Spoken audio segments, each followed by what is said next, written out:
Namaskar, dear viewers.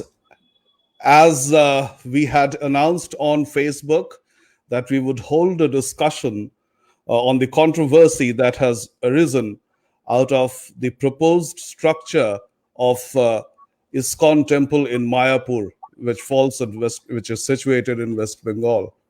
But over the past 48 hours or so, we have also come to know of certain other facts about the management of this group. A very brief history for the uninitiated. Bhaktivedanta Swami Prabhupada or Srila Prabhupada had established in 1966 ISKCON, that is the International Society for Krishna Consciousness, in New York City. Ever since, it has spread far and wide in different countries, including that of our own. And it has spread the Vaishnava tradition. It has spread the Vedanta also. It is particularly enlightening to listen to the discourse on Bhagavad Gita and Bhagavata Purana by listening to the Swamijis of this group. At the same time, there have been certain reservations in a large section of Hindu community about the way they go about kind of proselytizing, if I may use a Western term, to further what they believe is the supreme God, is the supreme deity. Of course, in every sect, there is a particular deity. In every sampradaya, there is a particular deity and a set of rituals that are to be followed. And the followers of that group are more dedicated, more insistent on that. But to say and constantly harp on the assertion that your deity is superior to another, which ISKCON does, hurts the sentiments of a large section of Hindus. But the focus of today's discussion with Mr. Pankaj Saxena, who has written extensively on the Hindu architecture and sculpture in different websites of repute. Welcome, Pankaj. Swagatam. And I chose Pankaj because I couldn't think of a person better than him to throw light, to enlighten us on how right and how wrong is it to make a temple that resembles a church. Some people are calling it a Florentine design. People are wondering whether this is Constantinople. Why is such a European touch? But let me just enlighten. Just one more sentence from me, and then it will be over to Pankaj. Over the past 48 hours, I have come to know that there had been a huge dispute in the management of ISKCON, and it went up to the Supreme Court, wherein it was decided that the management of temples of ISKCON in southern India would be with Indians. Whereas in the rest of the country, that is the upper half, I wouldn't call it North India, but the upper half of our map, the ISKCON temples in that part of the country will be with Europeans. So what you see in Mayapur and several other places, even in Vrindavan, are the handiwork of the European members of the group. So yeah, Pankaj, over to you. I'll begin with the question, what is wrong with this structure? Not initially on the basis of Agam Shastra, which we will come to later. But first of all, Hinduism gives all its followers the liberty to practice it the way one likes. Yeah. So why cannot ISKCON or even a section of ISKCON have that liberty? Yes, Yeah. Pankaj. Thank you, Surjit. We'll discuss various points of this discussion because it can only be understood in a wider context. So, first of all, to answer your question, is there something very necessarily wrong with this structure or how it looks? First of all, we are discussing right now only the Mayapur ISKCON temple, not other ISKCON Right. temples anywhere in India or the world. So we are Right. just for now discussing this very temple. Is there something inherently wrong in it? Actually, Hindu tradition, Hindu society, and Hindu Shastras do not, they are not, people are right when they point out that Hindu Shastras or Dharma Shastras, even, they are not like Sharia. There are not direct commandments in the sense that if you do not follow this, there will be this fallout or a very bad repercussion of that. There is, let us say, Hmm. recommendation. The Agamas recommend how a temple should be built, and they are very serious when they get to recommend something. They are very serious about it. They think about every little detail, not just about how the temple should be built in broadly, but also about how the sculpture should be, what should be the charya or the routine of the priest, of the devotees, and all of the people associated with it. So our agamas recommend, but they recommend very, very deeply. They do not recommend lightly. They go very deep into it. So the first thing is that Hindu art. There are three things which I would like to just a little digression. There are three things which Hindu art is about. First of all, it has to be beautiful. I discussed it in a separate article at Indic today. Art has to be beautiful. Science can only be true. It is not concerned with the beauty. It can only be true and it will be science. But art has to be beautiful along with being true. Second, it has to be meaningful. And third, it has to elevate your consciousness. So when the Agamas recommend a certain building procedure, they are putting a lot of thought into these three stages. That how it should be beautiful, how it should be meaningful, what is its particular meaning, and then how it elevates your consciousness. About the rules of the Agamas, I should also put a caveat here, right here, that there are five kinds of temples described in the Agamas. The first kind, the greatest kind, is Swayambhu, in which the deity appears on its own. And we have heard many stories about, like in Gwalior, in my hometown, there is Gargaj ke Hanuman, that there is a legend that one very stormy night, there was a great thunder and lightning, and Hanuman just appeared on his own from the mountain. And then later on, they built a structure all around it, but it was Swayambhu, the god appear or the goddess appeared by himself or herself. These temples do not need to follow any in building tradition, any particular agam. They can go on as they want, but even then, in different states, people do follow the agamas. Then there are various temples. Five kinds of temples. This is not the place to go into each and every one of them. But I am just telling that the last category is Manush category. Manush category is one which is neither Swayambhu nor Arsh or created by a great Jnani, nor mentioned in the Puranas. Only on that category, all of the rules have to apply, because to make it sanctified, you have to follow all the rules, all the agamas, all the rituals in order to make it as great as Swayambhu temple or Puranic I'd temples. like to interrupt you. Sorry, I'd like to interrupt you just a while. Are you saying that if a Yeah, structure is Christian in nature or outlook, it yeah. fails to meet these objectives? In Outlook, in Christian and Outlook, yes, it does Mm, fail to, because the second most important part is, in mm, that part there would be no meaning, or the meaning would be entirely different from what a Hindu dharma or Hindu society recommends. So if it does look okay. Christian on the outside, it fails to convey a certain sort of meaning. All So, right. All right. so in this case, because it is being built, although it is the birthplace, the place where Srila Prabhupada attained Samadhi, so it is a very sanctified place, yes. But it is built by people like us, you and me, who are great devotees, nevertheless. But people like you and me, so it falls into the category of a Manush temple.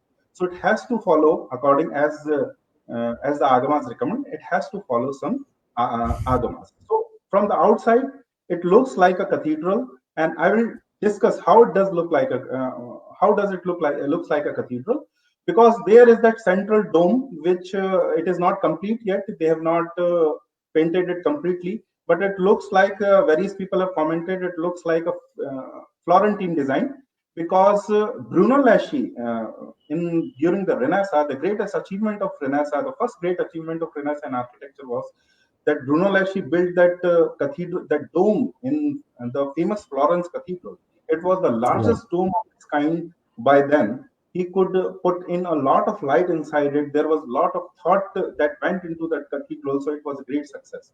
So from the outside, its spokes, they do like Florence Cathedral. But then we also hear on the site itself that Srila Prabhupada was very impressed by the Capitol building, which is a neoclassical building. So all the white that you see in the building, it is impressed by neoclassical. The color blue and all other colors, it is very baroque or even rococo.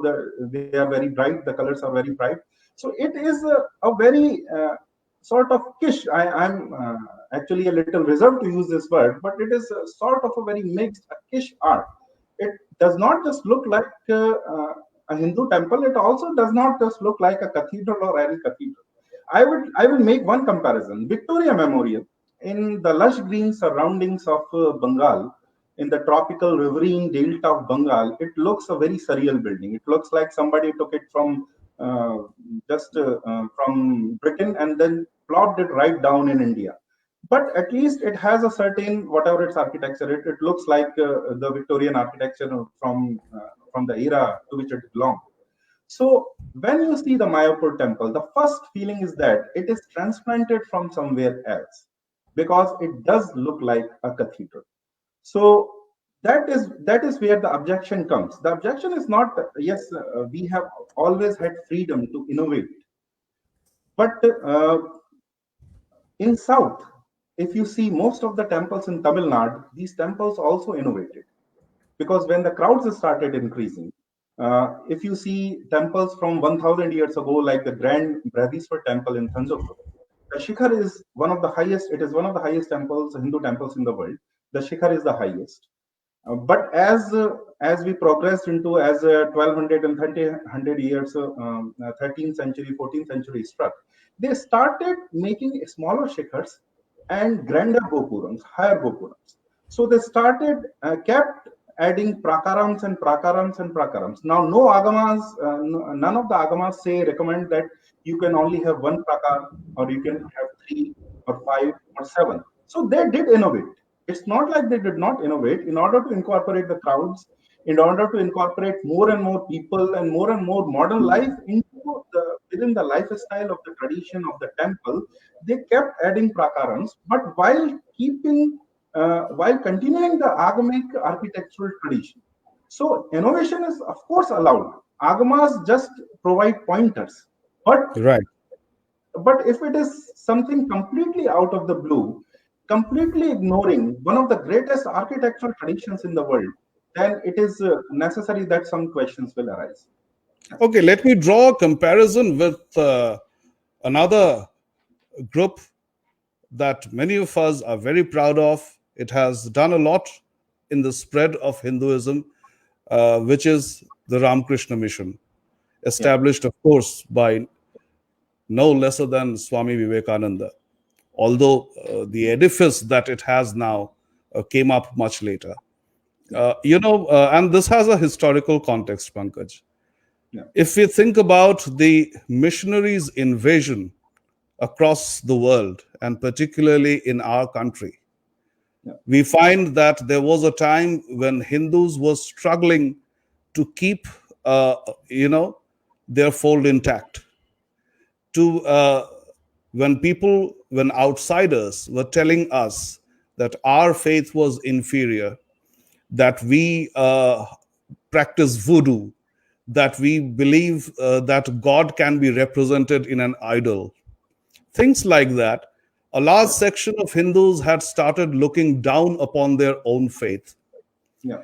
which was a time when there were certain reformist movements. Yeah. Aware of it. I am not endorsing those movements. I'm just stating facts. Things like Brahmo Samaj happened in Bengal. In North India, there was Arya Samaj. Around the same time, Ramakrishna Mission did an experiment, and it continues to do that. That is, it celebrates Christmas. yeah, The idea was either to confuse the Christians, or to going by the credo of Ramakrishna Paramahansa, the Joto Mat Tato Path. You could attain God even through Jesus. yeah, If saying that, if saying that makes Hinduism look flexible, not rigid, and therefore a more marketable, faith, a more marketable belief system, mm, and thus stop the erosion of Hindus from the Hindu fold.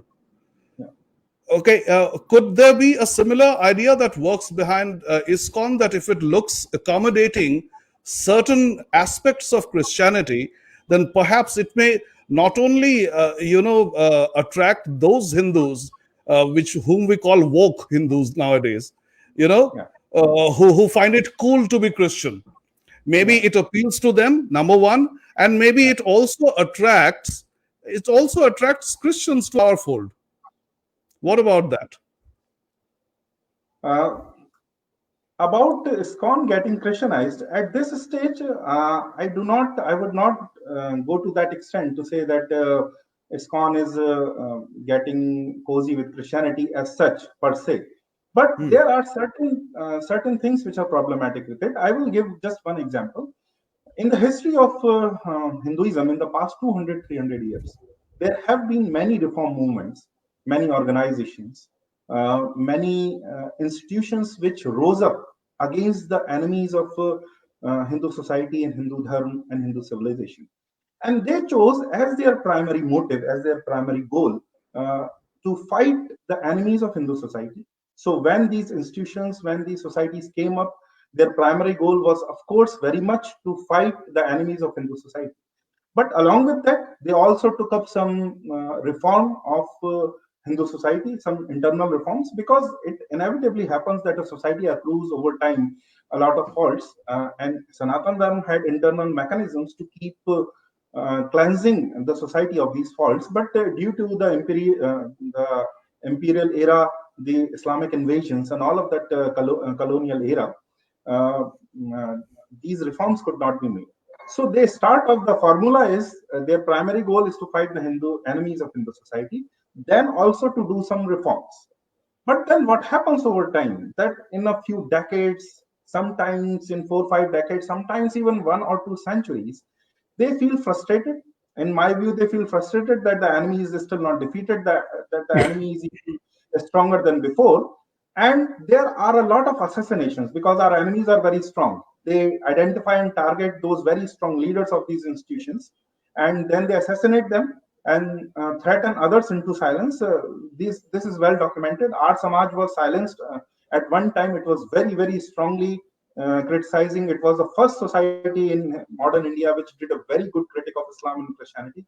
For that, a lot of its leaders were assassinated. And what happens over time? The second and third generation of this institution, they find it very convenient and very safe, very non-physically harming, to keep harping on Hindu faults instead of criticizing, instead of taking primary goal as criticizing the enemies of Hindu society.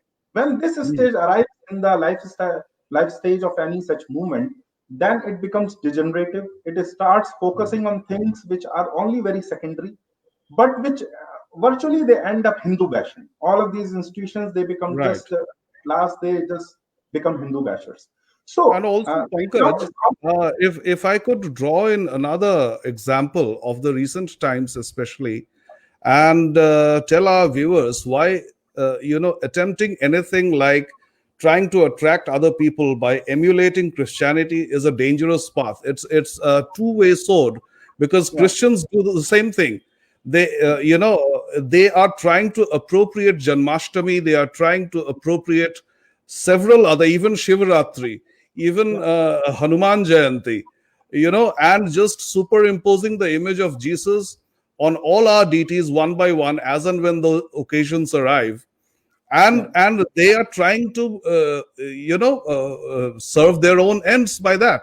so yeah, so if anybody believes, if any group believes that it would be able to market itself better or reach out to more people, cater to a larger crowd by trying to imitate somebody, I don't think it's a very good idea. Yes, because this does not work with Hindu society. First of all, Hmm. to lure people's followers of other religions into your Hmm. fold, you Hmm. need to have your own house in order first. You Right. need to plug all the gaps, all the holes. Through those holes, your own followers are leaking out. And Hmm. when you Hmm. open these gates to let others in, you should make sure that your own followers do not go out in floods. So, what is happening right now? Every group which has tried to accommodate Christianity, mainly Christianity, it has achieved the exact opposite of that. That Hindus have become even more open than before. So, what's the Right. difference between Christianity and Hinduism? If it's all the same, then why not Jesus? And because they insist on only Jesus, first they will lure you through similarities between Krishna and Jesus. They will make Yes. comparisons. Then it will only be Jesus. Then you will have to castigate Krishna and all other Hindu gods. So these are the stages that they engage in. So first you have to put your own house in order. ISKCON, let me say this at this moment, that ISKCON is very strong in certain regards, that it demands a certain outer you can say signs and dress from its followers. Those who are full timers at ISKCON, they have to put that Vaishnav Tripund, they have to put on a particular dress, they have to perform certain duties. So they are very strong in that. And at this stage too, Atish Tasir, in his book, in his first book, mentions an incident in Iran that ISKCON has managed to convert 10,000 Hindus in Yes. a country Remarkable. That's in remarkable. Yes. Yes. where it is a crime to be a Hindu, where you can be killed legally by the Yes. law for being a Hindu. It has actually managed to convert 10,000 Hindus there, not just in the West. In West, it is easy. For any determined sect, it is easy. But in Iran, Yes. it has managed to do it. And there are actually certain bhajan sandhyas where they, inside Iran, inside Tehran, where they chant Hare Rama, Hare Krishna. And whenever the Basiji arrives, Basiji, the religious place of Iran, they add Hare Allah too along with that. So you can take anything from that if you want to, but at least they have done this. So what I love about ISKCON is their aggression. What I love about ISKCON is that they deny that Hinduism, this stupid self goal that Hinduism does not convert. Why not? We should also convert. We should also seek in a worldview in which only Hinduism doesn't convert, every other religion is seeking to convert Hindus, you will lose bit by bit all of these Hindus. So the aggression of ISKCON is very good, which all other sects should emulate it. There is absolutely no problem in that. But we Right. will have to put certain boundaries that Hmm. the later generations of Hindus, let's say in 2100 or so, when these great visionaries of ISKCON who were in direct contact with Srila Prabhupada, who knew him personally, Hmm. these visionaries are no more. So this sect also does not go awry. It does not reach a stage, as you said, such a great sect. Ramakrishna Paramhans, I am a great fan. They have done a lot for Hindu society. We cannot even imagine, because I come from a background where I read their great series, The Cultural Heritage of India. The kind of contribution that they have made in just that one series is unthinkable. But they have come to a stage where they're celebrating Christmas every year. So these sects, they should not go to that stage. We'll have to put something in concrete, something almost akin to constitution, which stops incorporating the predatory religions like Christianity and Islam, which appropriate and digest your traditions and try to digest these sects too. So that's what my entire argument is here. That Right. it's okay to innovate all you Hmm. want, but at least Right. put a boundary that this is where we won't cross. If you insist on the Vaishnav Tripund, which is very good, if you insist on that from your followers, you can also insist that you have to follow certain agamas, and certainly from a great tradition which has put such detailed thought into building a shikhar of a temple. The shikhar of a temple, as I've discussed in earlier talks too and earlier articles, that the shikhar of a temple is actually modeled on a on Mount Meru, the spiritual mountain that every Hindu on the journey of self-realization is meant to climb. So if you make it look like a dome, you obviously you cannot physically you cannot climb a dome. So it's Right. the another you cannot climb a dome. And in Right. Christianity and Islam, you cannot reach God. You cannot even you can neither listen to him nor hear him nor see him. There You need is a messenger, somebody in between. Yes. you Yes. need a mediator, so you cannot climb the Yes. dome. But the Hindu Shikhar, Right. and you can Right. see that in Sri Jagannath Puri, the priest daily climbs the Shikhar on his own Hmm. without any Hmm. leader to perform that very, very beautiful tradition on the Amlak that which he does. And you can actually climb a Shikhar of a Hindu temple. You cannot climb a dome, the Mayapur temple that they are building. If you try to climb that, you will fall down. So Right. even physically, But that brings into the context a question we have got from one of our viewers, Jainendra Pratap Arkwanshi, has put the question in Hindi. yeah, What if we start considering ISKCON? He has not named it, but what if we start considering ISKCON to be a separate religion? I am seriously opposed to that, and I believe that they are one of us. All yeah, Hindus are one of us, and Hindu, the way it is defined, the way the term is defined, although it is an imported word, the word is not mentioned in our scriptures. Nevertheless, it is very widely understood what a Hindu means.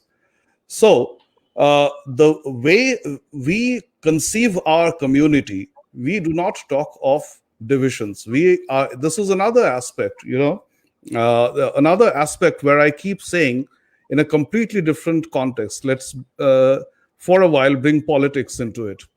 You know, one of the arguments I would always give before Article 370 was scrapped from Jammu and Kashmir was when, especially while talking to Americans or, Europeans, why don't you accept mediation in talks with Pakistan to resolve the Kashmir issue? And I would always say, we do not want balkanization. And balkanization is the only thing that you can think of, whether it is marriage or whether staying together in a country or in a society. The moment a little problem crops up, you separate. Look yeah, at the ever changing map of Europe, mm, right? For the most flimsiest of excuses, countries have split up into several parts. yeah. And similarly, even in the matter of religion, even in the matter of faith, we cannot have one religion called Vaishnavas, one religion called Shaktas, one religion called Shaivas. They This is what are I'm saying. right. Right. Yes, Pankaj, of course. Yeah, over to you. Yeah. So we are simply not in a position to afford this. Not just ISKCON. Yes. ISKCON is far from not being Hindu. First of all, there Yes. is no reason to not call them Hindu. But even certain sects which have gone far further than ISKCON in claiming things which are not integral to Hindu Dharma, even with those sects, we are not in a luxury. We do not have the luxury to call them not Hindus anymore. Enough Hindus are going out of the fold. We have to bring them back in. We have to devise mechanisms. We have to develop dialogues with them and not start saying that these are not Hindus, those are not Hindus. If we Hmm. start doing Hmm. that, there won't be any Hindus left within 100 years of this. So first of all, Right. this ISKCON certainly they are very Hindu. About the sectarian charges of them, let me tell you, in North India, sectarianism is of a very different kind, especially in the Hindi belt. In South India, it is of a very different kind. When I actually went to interview Dr. R. Nagaswamy, I had a lot of, I wrote a good, lot many articles on that single interview. Then he said, he asked me, do you have this Vaishnava Shaiva in the north? I said, yes, we do, but we do not consider ourselves either we are Vaishnav or we are Shaiv. Right. Particularly our families, we are not used to think. But in the south, this division is very, very Yes. clear. Yes. And Yes. Yes. not only that, when I was researching a very, very ancient temple in Mylapore, Chennai, it was of a sect of Vaishnavas called Pengalai. And then there is a parallel sect called Vadgalai. The only difference between the two is the kind of tripund that they make. One is slightly rounded off, another is Yes. slightly square. U-shaped and more sharp edges. Yes. Yes. More Yes. sharp edges. There are other Mm, differences, but they have accrued over time. There are not mm. great many doctrinal differences. And the rivalry is so great that wherever a Pangali temple is, if there is no Vadgali temple nearby, they will buy some land, they will create a Vadgali temples, they will take out bigger processions, louder processions. So the rivalry is so much. So sectarianism certainly is not a monopoly of ISKCON. Almost all of the sects in, particularly in South India and also in North India, they engage in this. In North India, it is Yes. very very local. कि Berare wali mata Yes. or Mayyar ki mata. So it is just localized on a certain very very small region. So Right. sectarianism Right. is certainly not alone, and I think personally that sectarianism in itself is not very good. When you Right. follow a certain when you follow a certain sect, when you follow a certain rules, a certain code, it is natural that you will feel proud that my sect is very good. You will also start feeling that it is better than others. It is okay. The problem arises when you put your sect above than Sanatan. We Right. always have these priorities that you can consider your sect better than others, no problem in that. The moment you start putting it above Sanatan Dharma, that we are a different religion or the rest of the sects and Sanatan Dharma, we do not put its needs above our sect, then the problem really arises. I, Right. Let me put it this way, Pankaj.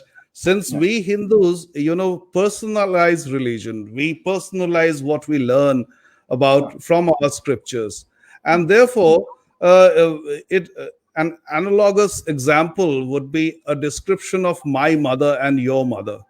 yeah, Of course, I'll have special feelings for my mother, yeah, but I yeah, can't say my mother is greater than yours. yeah, yeah, of course. But in the So what yeah, comes to mind in particular, if I take particular examples of Vaishnava sect, you must have heard about and also heard the discourses of Kripalu Maharaj. He's a Vaishnava saint, lives in yeah, Vrindavan. And I had this wrong notion about him, that the way he describes different stories of Bhagavata, he may have, I was wrong, of course. He may have, an inferior view about Shiva or Shakti. By the way, I'm myself, a devotee of Krishna, and there isn't a moment I can conceive not thinking of him. So Krishna consciousness is full in me, but still I get pained when people make uh, these comparisons. And even in our scriptures, it has been prohibited, it has been forbidden to separate Hari and Hara.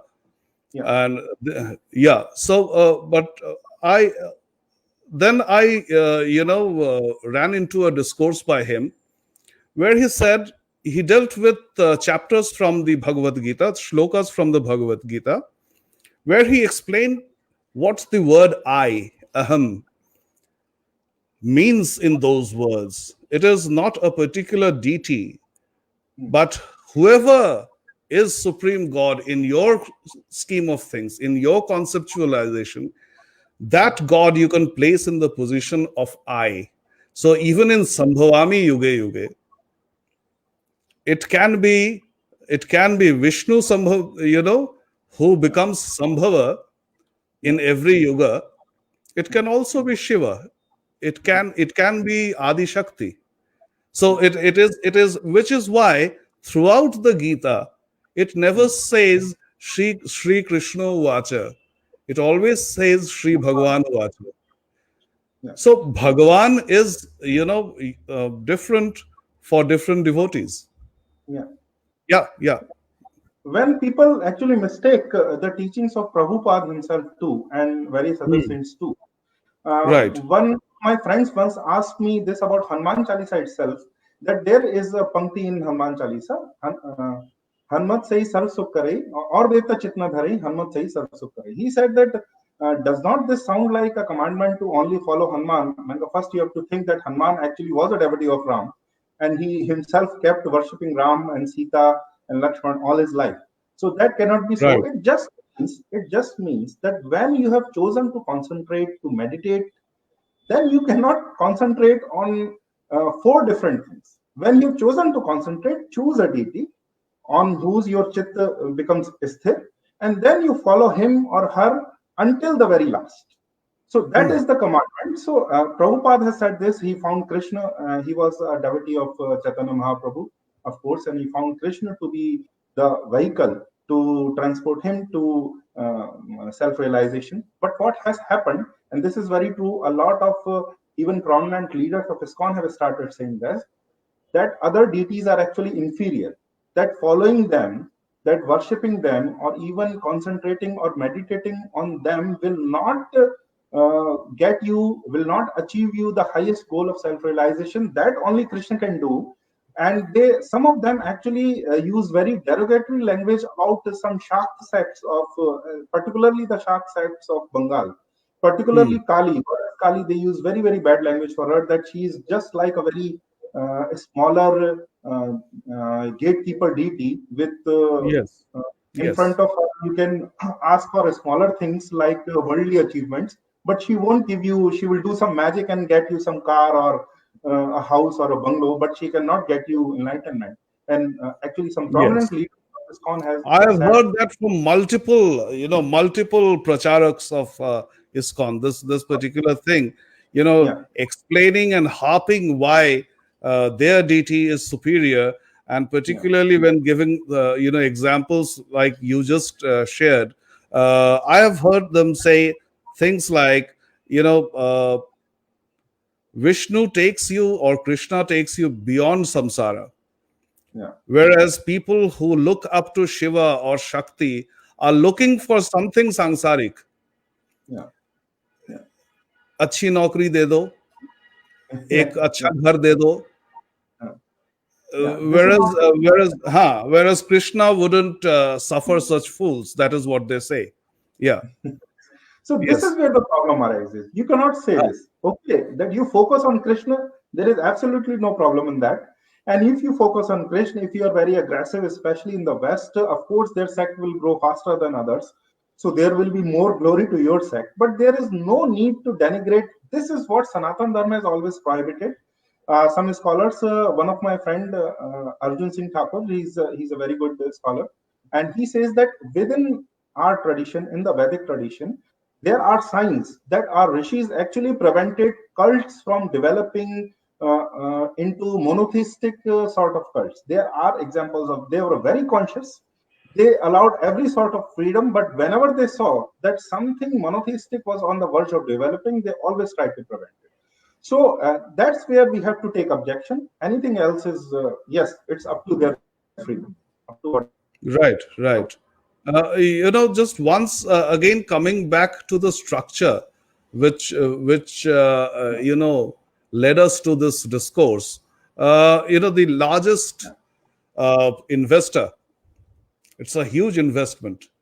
The project cost an estimated $75 million, and the major investor Yeah, is they Alfred Ford, great grandson of Henry Ford. yeah, And I've already said in yeah, the beginning of the program that in a dispute, following a dispute in the management of ISKCON, it was decided that only the temples to the south, lying in the southern part of the country, will be with Indian control, under Indian control, whereas those on the upper side, upper part of the map of India, will be with Europeans. So this is a European mm, concept, of course. But even when we are dealing with examples that you talked about, like how they talk about Kali or how they talk about Shiva, I haven't heard, white people, white Hindus of ISKCON making those comments. The people I heard saying these things were Indians. yeah. You Most of know, them were Indians in my case too. yes, yes, and that hurt more. That hurt more Yeah, because I look at Europeans just like Americans, the way they are treating yoga after learning it. There are all sorts of things: yoga dance, naked yoga, what goddamn yoga, I don't know, they are teaching in America. It's anything but yoga. Beer yoga. The supreme meaning of yoga is union. I don't see any union in Yeah, whatever they teach in these little schools that sprout up all across the United States. So there will always be, yeah, uh, yeah, whether it is linguistics, which is one field that I obsess with, or religion, or faith. You know, a concept that is essentially Indian is so intricate for them to understand, to appreciate. It's just like trying to tell an English speaker differentiate between pa and pa. He cannot, because those two sounds do not. Uh, they are not distinct sounds in the English yeah, phonology. yeah, Therefore, ka and kha, even Mr. Khan is Mr. Khan. So therefore, it is you just straight jacket, things that you learn yeah, from Asia, which is what Max Muller did, which is what Karl Marx did when he looked at the caste system in India. So everything that yeah, goes from the Orient to the Occident gets either super simplified and in the yeah, process distorted, or it is yeah, completely lost. It is voodoo. When they yeah, accept it, they accept a distorted version, or they don't accept you at all. yeah. So Okay. I think when you are welcoming them to your fold, that is Yeah, what they are doing, even while living in your house in a way. India yeah, is our house, it's our home. So yeah. this is what they are doing even here. Yeah. Yes. In this context, in the particular context of the structure of the temple, let me just illustrate one more aspect of why it does seem wrong. The primary purpose of a Hindu temple is not prayer, not congregation. These can be, you can pray, you can congregate, everything happens in the temple too. But the primary purpose of the temple to have darshan of Bhagwan, darshan of the deity. And that darshan has to be done in a particular way. The Hindu temple, the architecture is built, the architecture is instructed in the manner in which Yes. there is a journey, there is a sense of journey from outside to inside. As the devotee goes from in a Khajuraho temple, in the few temples in North India which survived, the greatest examples are of course the Khajuraho temples. If you go from outside the temple to inside the temple, you will feel a change. First of all, there is Yes. an ascension. Yes. There is an ascension. There is the Mukh Mandap, then Ardh Mandap, then Mandapam, and gradually they rise until the Shikhar, which is the highest. So there is a sense of Right. climbing a mountain. Then, as I told earlier, the Shikhar itself is built in the image of a mountain. So there is a sense of climbing that mountain, that spiritual mountain, Mount Meru, and an expectation, a divine expectation builds up as you go, as you cross Mandapam after Mandapam until you stop at the Antaral in front of the Garbhagriha, where the priest in Antaral he officiates between the devotee and the deity. And when you have darshan, there is a sense of Tirth Yatra which has already built up right from the first mandapam, from the Mukh Mandapam to the Antaral. You have built up a divine expectation. So when you actually have darshan of the deity, the sense is actually very great. In South Indian temples, in lot like in Sri Rangam, when you go, even on a very normal day, there is a queue of 2 hours or 3 hours. So you are in that queue. They could have built a very great structure in which a lot of people could be accommodated in the single room, like people congregate in a mosque or in a church or in a cathedral. But they did not. There is a garbhagriha which is actually very dark. Why is it dark? Because in the garbhagriha only the deity remains. There is no sense of separateness of the devotee and the deity. There is no samsara. Everything has disappeared. Only the deity, only the supreme consciousness in the form of the deity, only that remains in the garbhagriha. And there Yes. are certain, that's why there are no windows in the garbhagriha. Otherwise, it doesn't make sense. Why couldn't they make windows? Why not just let the light in? It is dark for a certain purpose. You have to arrive it in a certain, in a proper manner to have a proper darshan of the deity, to have that sort of experience. But in a temple like Mayapur, it is not complete yet, but there are shot some artistic computer graphics animations. And I've seen this not just in ISKCON. I will discuss one another sector, BAP Swaminarayan Temple. The sense when you arrive at, first of all, there is no proper garbhagriha because there is a dome. And beneath the dome, there is a smaller structure in which there is the deity, and the deity is flooded with all the lights. You can, in a Swaminarayan temple, the deities just stand in the open. You can go around all. You can look at them from behind. You can look at them from the sides. You can stand in front of them. They are right smack at the center of the dome, at the center of the central or the square structure. So the sense of a deity, the sense of having darshan is not there anymore in a place like that. It is simply a place, Right. a gallery. And a very important point which I forgot to bring up, this temple is not a Krishna temple. The official name is the Temple of Vedic Planetarium. So it is Yes. so it is primarily a planetarium with a flavor of Vedas. So But they are when this also calling it Chandroya Mandir. that official temple is TOV, the official name on their site to TOVP, the Temple of Vedic Planetarium. So primarily it is a planetarium, but of a Hmm. Vedic flavor. So even in Yes. this temple, they have gone farther than I have never seen this in any other ISKCON temple. Even one good thing about ISKCON is when you compare it to Bev Swaminarayan temple, is that in Swaminarayan temple there is no Vishnu or Ram or Krishna at the center. Yes. Swaminarayan is at the center Hmm. because they call him the Avtar Purush. Of course, it is not mentioned in the Puranas, or but they themselves claim it. But ISKCON, most of the ISKCON temples that I have been, I have never seen the Prabhupada at being the center. So this in this at least ISKCON is better. But here, Hmm. what they are doing is that they are building primarily a planetarium in which they will tell the story of the 13 lokas which are mentioned in the Bhagavad Purana. So they will explain that mythology with that. And with that, along with that, the primary deity is Panchatattva.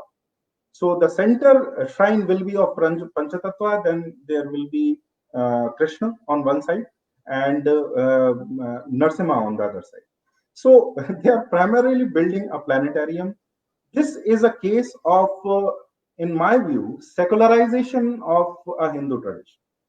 That there is nothing wrong in building a planetarium, but Birlas also built planetariums, and they also build temples. The beautiful thing about Birlas is that when they build temples, they build purely temples in the local idioms, and then they build separate planetariums. So they have in Kolkata itself. They, I think, Birla has built a planetarium. There is a Birla planetarium, a very good planetarium, but they have also built temples which are very purely temples.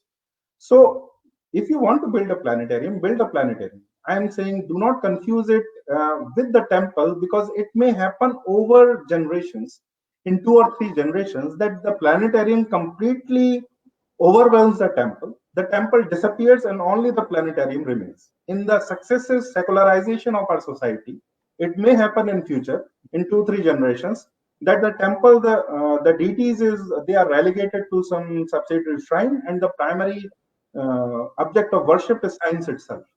So Yeah, that is we have a uh, question from a viewer, Rupam, and yeah, he is seeking your views on the temple that we had discussed before beginning this program, the Vrindavan temple of ISKCON, yeah, and that has not followed the Agama Shastras either. He yeah. says, as even you were telling us, if you could elaborate on that. I have not been to that temple particularly, but I've seen Hmm. its shots, what they are trying to build, and what their structure is, and it is also certainly not according to the Agamas. Here, let me put in one caveat here. Uh, a lot of temples in the north, particularly, which were built in the last 250 years, and particularly during the era of British colonialism, none of those follow any Agamas.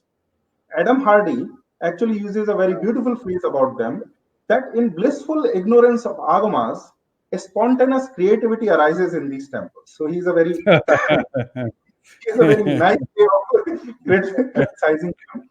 But Yes, yes. this Even average temples, I call them average temples, with due yeah, reverence to the deity inside. You know, because I do not see in Delhi, for instance, I often fail to see a difference in the shikhara of a Durga temple Yeah, and a Rama temple. Whereas it's very clearly mentioned in scriptures how each one should be, and the rationale is explained why yeah, these structures should be different. And these are not handiwork of ISKCON. These are just by any yeah, neighborhood guy who wants a small temple in front of his house, or maybe the president of a local club who wants yeah, a temple in the locality. yeah. And in temples of this kind all over Delhi and also large parts of northern India, we see no agama followed at all. Yeah.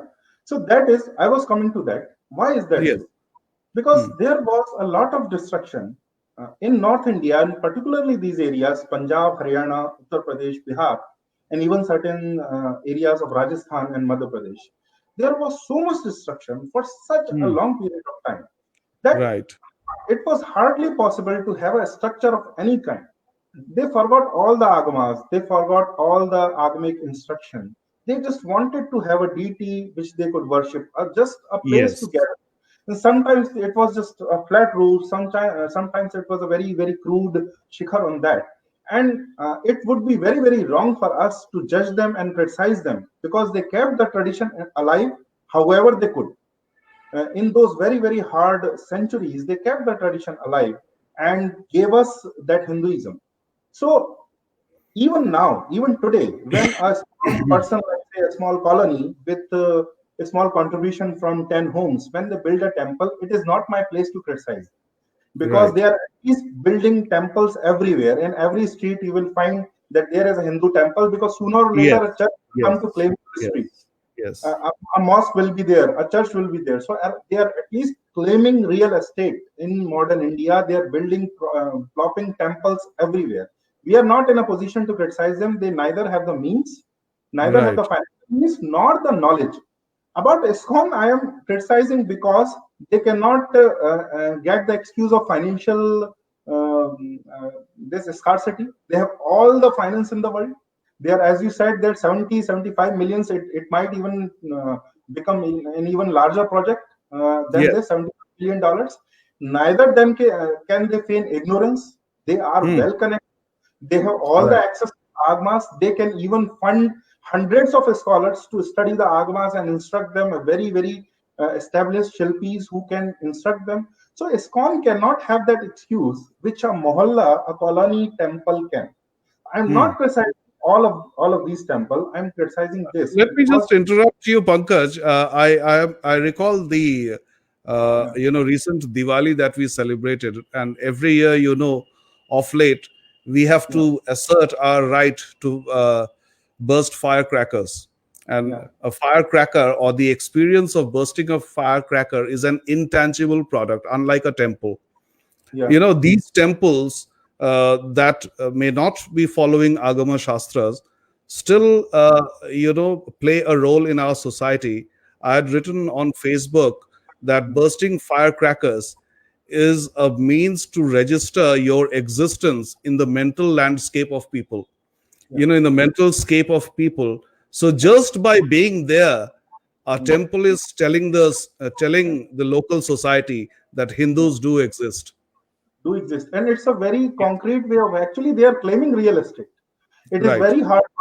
It is easy to remove a house. It is easy to remove a shop. But if a temple is there, it's harder to remove. Although very much easier than to remove a mosque or a church. Yes. But, Yes. but at least Yes. harder than a Yes. house to remove. So at least they Right. are claiming real estate. We are not in a position to criticize that. But ISKCON has the finance, has the money, has all the time in the world, has all the instructions of the agmas.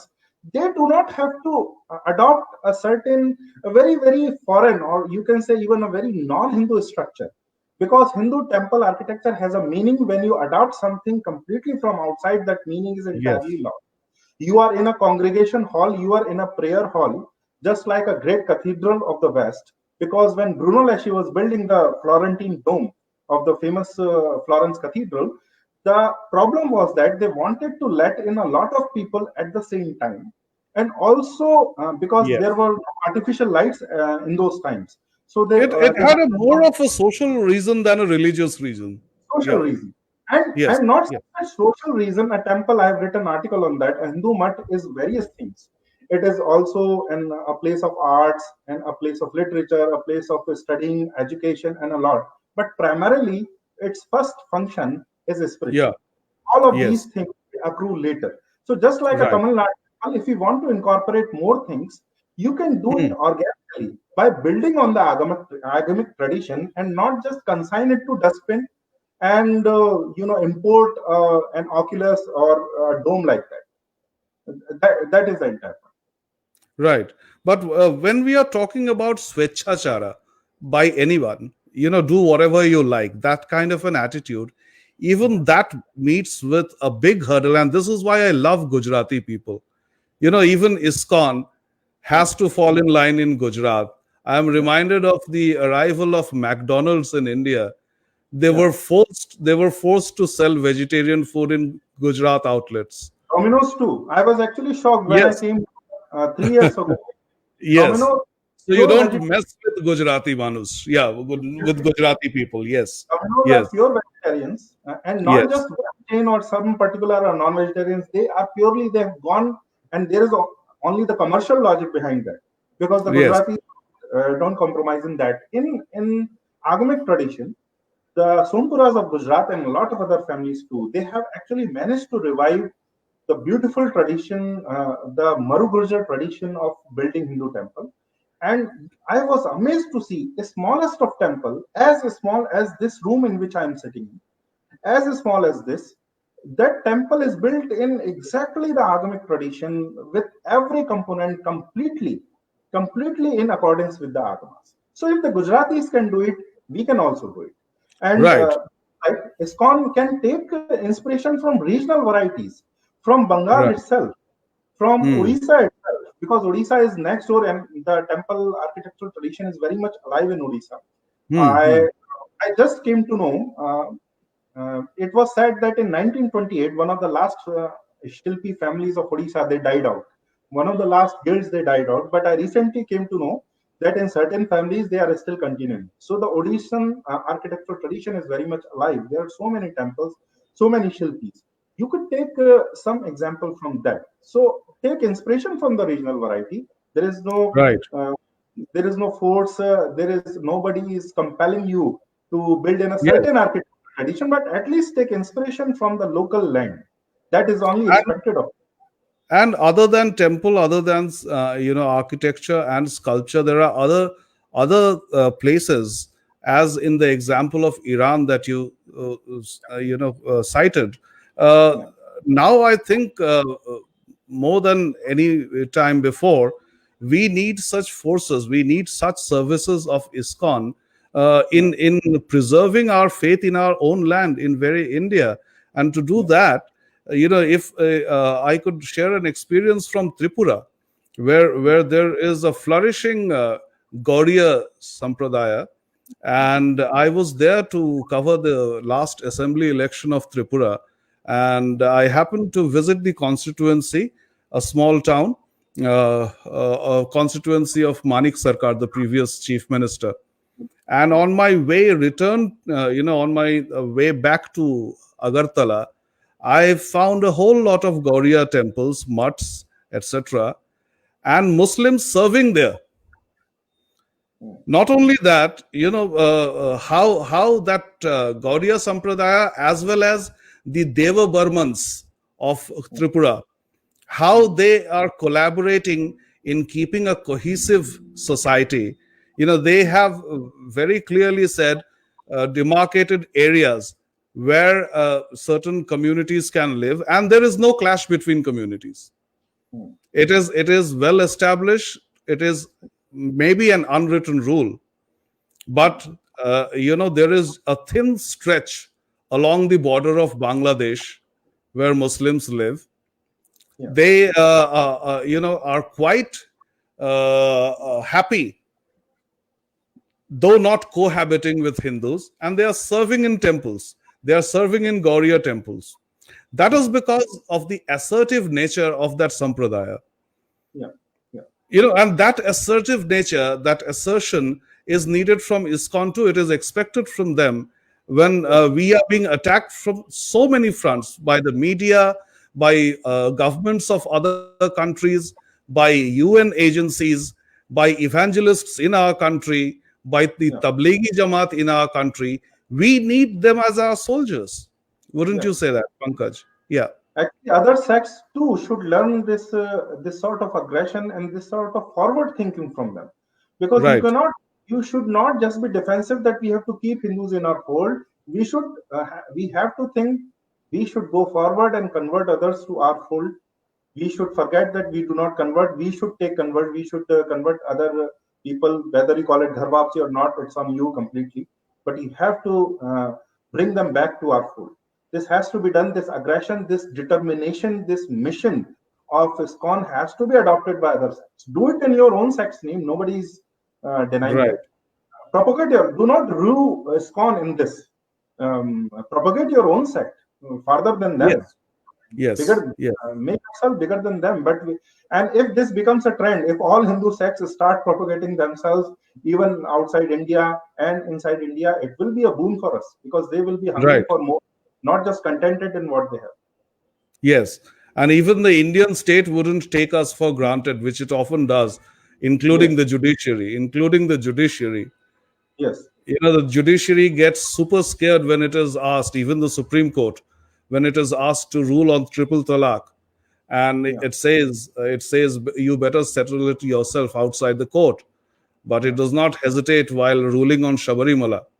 And so that's the difference, because we lack that assertion that yeah, we are not people that you mess with. yeah, And in doing that, I think there should finally, since we have identified the problem as the faith traveling from the east to the west and then getting corrupted, and yeah, that corrupted version coming back to haunt us, maybe this could be solved with a dialogue, with a dialogue with the two internal parts of the management of ISKCON, which is yeah, hardly spoken about. We spoke again and again of it in yeah, this program, that the northern part, all the temples are controlled by Europeans, people of European origin. So maybe yeah. we should talk to them. We should talk to them and try to drive some sense in them. Yeah, of course, of course. I think that some very prominent leaders of prominent Hindu Dharma gurus can lead this actually very well. They will, none Hmm. of these will listen to you or to me, but if a Yes, guru of a standing, if he comes forward and says that they should talk, they will certainly listen to right, them. right. I'm I seeing, think yeah, yes, I'm seeing some positive differences. Even those very traditional sadhus and mathadipatis who were very complacent earlier, now they are actually coming out of their folds. They are becoming more and more assertive. So I am personally, I've seen them becoming more assertive in the last 20 years, because they see the yes, danger is becoming more and more every passing. right. And even in the discourses of ISKCON, which all Hindus like, which Yeah, all Hindus look up to, they are so erudite, so they are so well informed. So that is the aspect of ISKCON that we would like to see more and more. yeah, And of course, they are, even otherwise, they are well educated people. yeah, It's not just an average Joe sporting a tika and coming before the camera. They are well yeah, read people. yeah, Of course, when it turns into indoctrination, that's a different thing. But until indoctrination happens, it's very well argued. Every discourse of theirs. So yeah, perhaps, of course, we need them, but perhaps a dialogue can bridge these gaps. yes. With that message, we have come towards the end of the program. Thank you very much, Pankaj, for Thank enlightening me, you. for enlightening all our viewers about the issues centered around ISKCON, the International Society for Krishna Consciousness. Uh, may Krishna bless us all. May Shiva bless us all and drive better sense in all of us, drive better sense into Bharatavarsha. Thank you very much. Vande Thank you. Mataram.